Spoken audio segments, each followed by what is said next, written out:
Good morning dear students. Gayatri school Sanchore के YouTube channel में आप सभी का स्वागत है। इस चैनल को ज़्यादा से ज़्यादा सब्सक्राइब कीजिए, लाइक शेयर एवं कमेंट जरूर करें ताकि आपको एग्रीकल्चर साइंस से संबंधित नई क्लास उपलब्ध हो सके। अपना टॉपिक चल रहा था सूत्रकृमि जनित रोग, जिसमें अपन ने गेहूँ का मोलिया रोग और सब्जियों का जड़ ग्रंथि रोग पढ़ लिया। आज अपन डिस्कस करेंगे गेहूँ का सेव एवं तुंदू रोग।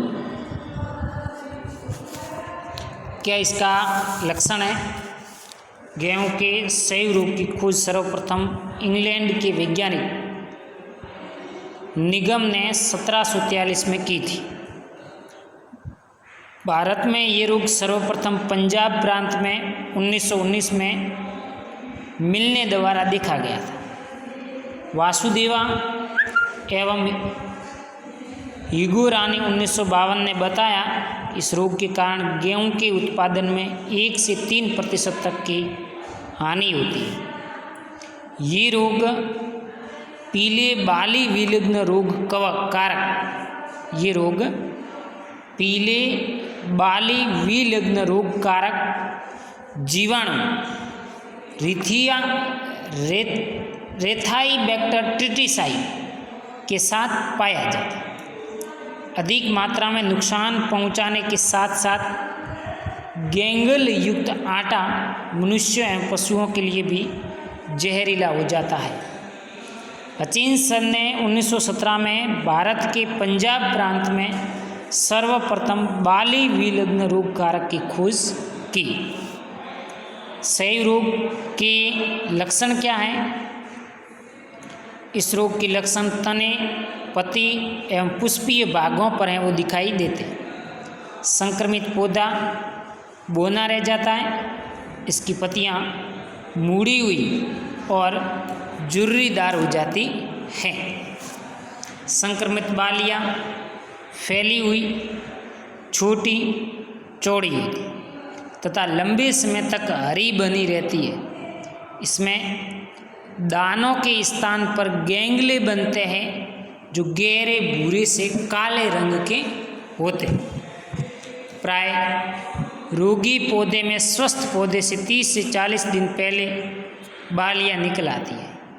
पिटिकाएँ बनना प्रारंभ हो जाती है, जो प्रारंभ में मुलायम चमकीले गहरे रंग की होती है, जो बाद में गहरे भूरे या काले रंग में बदल जाती है। पिटिकाएँ कुंडों के आधार तुषों पर भी बन सकती है। संक्रमित पौधे का तना मृदा की समीप आधार भाग पर फूला रहता है। ये रोग केवल सूत्रकृमि के द्वारा ही होता है। संक्रमित पौधे का तना मृदा के समीप आधार भाग से फूला रहता है और ये केवल सूत्रकृमि से होता है। तुंदू रोग के लक्षण क्या हैं? गेहूं के तुंदू या पीली बाली विलग्न रोग का प्रथम लक्षण तृण पौधों की निचली पत्तियां ऐंठी हुई दिखाई देती है तथा एक चमकीले पीले रंग का चिपचिप अवपंक रूपी रिसाव बालियों एवं पत्तियों पर पाया जाता है, जिसके कारण पर्ण आच्छद एवं तना चिपक कर गूंथ जाता है, जिससे पौधे की वृद्धि रुक जाती है और तना विकृत हो जाता है। नम मौसम में यह अवपंक बहते हुए दिखाई देता है, परंतु सूखने पर कठोर भंगूर पीले या भूरे रंग का हो जाता है। ये रोग सूत्रकृमि एवं जीवाणु के कारण होता है, अतः इसे जटिल रोग भी कहते हैं। इन दोनों रोगों का रोगजनक है एंग्यूना ट्रिटिसाई और रेथाई बैक्टर ट्रिटिसाई नामक सूत्रकृमियों के कारण फैलता है। डिजीज साइकिल रोग चक्र क्या है इसका? वो ये है, गेहूं के सेव रोग को उत्पन्न करने वाली डिंबक पिटिकाओं में नम अवस्थाओं में 8 से 9 वर्ष व शुष्क अवस्थाओं में लगभग 28 वर्ष तक जीवन सक्षम बना रहता है। खेत में तथा पौधे के अवशेषों पर बनी ये पिटिकाएँ अगले फसल में संक्रमण फैलाने में प्राथमिक निवेश द्रव्य का कार्य करते हैं।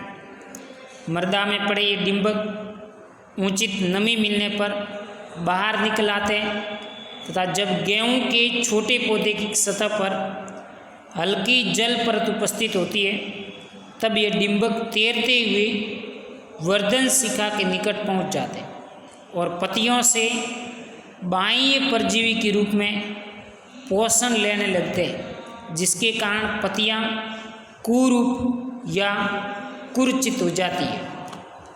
पौधे की वृद्धि के साथ साथ द्वितीय अवस्था डिंबक बढ़कर पुष्प के अग्रभाग में प्रवेश कर पिटिकाएँ बनाता है।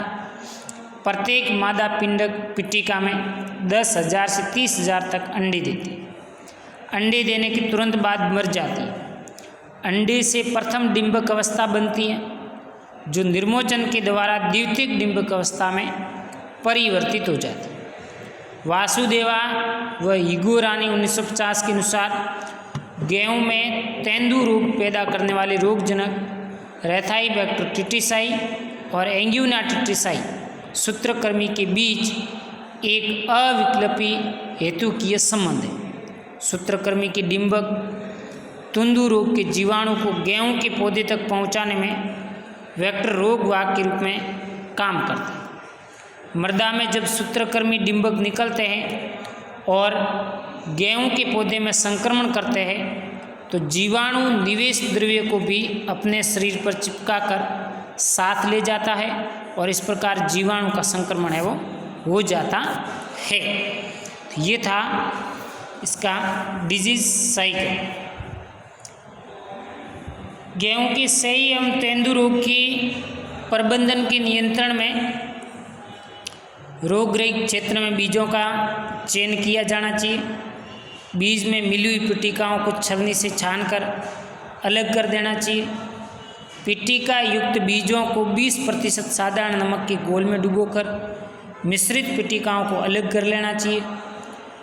बीजों को 2 से 3 घंटे तक पानी में भिगोकर 54 डिग्री सेंटीग्रेड तापक्रम पर 10 मिनट रखकर सुखा लेना चाहिए, जिससे पिटिकाएँ निष्क्रिय हो जाती हैं। सेव रोग से बचने के लिए 2 से 3 वर्ष तक का फसल चक्र अपनाना चाहिए, जिसमें जौ जई जैसी अन्य धान्य फसलों की बुआई की जानी चाहिए। गेहूं की अंगेती बुआई की जानी चाहिए। जैविक प्रबंधन में आप गेहूं की प्रतिरोधी किस्में सोनारा 63, लरमा राजो, NP 608, S 227 की बुआई की जानी चाहिए। रासायनिक प्रबंधन के नियंत्रण में इस रोग का संक्रमण अधिक होने पर नेमाफोस, जीनोफोस, एल्डिकार्ब, थायोनेजिन आदि से मृदा का उपचार किया जा सकता है। एल्डिकार्ब सल्फोज का 2 किलोग्राम सक्रिय तत्व प्रति हेक्टर की दर से खेत में इसका छिड़काव करके गेहूं के सेव रोग का नियंत्रण भी कर सकते हैं। तो इस प्रकार से ये था गेहूं का सेव एवं तेंदु रोग के लक्षण, रोगजनक एंग्यूना ट्रिटिसाई और रेथाइबैक्टर ट्रिटिसाई नामक कवक और इसके डिजीज साइकिल किस प्रकार से दूसरे पादप में रोग संचरित होता है और इसको प्रबंधित करने के उपाय। ओके।